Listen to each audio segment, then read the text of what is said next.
Kreu i Partisë Demokratike Sali Berisha ka reaguar pas arrestimit të kryetarit të Bashkisë së Tiranës Erion Veliaj, duke quajtur të drejtë veprimin e drejtësisë, por duke theksuar se ndaj tij duhet të respektohet ligji. Para deputetëve, Berisha tha se Partia Demokratike mbështeti dërgimin e çështjes së Erion Veliajt në gjykatën kushtetuese pasi sipas tij ai u rrëmbye nga vendi i punës.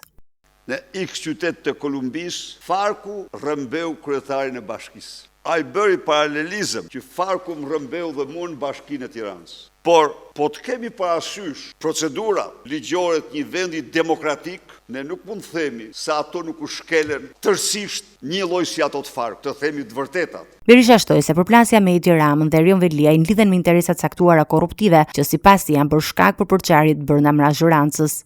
Ky shkoi në Shtetet Bashkuara dhe bëri fotografi me Kamala Harris. Po, publiku duhet ta di. Rama shkoi dhe s'bëri dot fotografi. Kjo është e vërteta. Shkoi dhe nuk bëri dot fotografi. Pse tek nuk e di. Por aty filloi shizme e madhe. Për të vjedh, asnjë nga vjedhjet që ka bërë me Rama nuk u faturoi Erion Velis.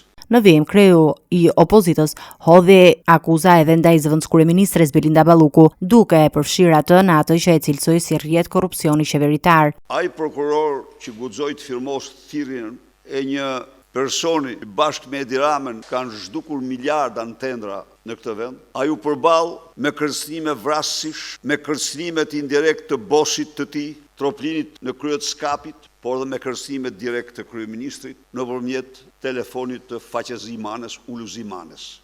Edhe pse Partia Socialiste refuzoi ngritjen e komisionit hetimor për rastin, Berisha deklaroi se opozita është vendosur të vijojë denoncimet për përfshirjen e krerëve të qeverisë në çështjet e inceneratoreve dhe tenderave publik.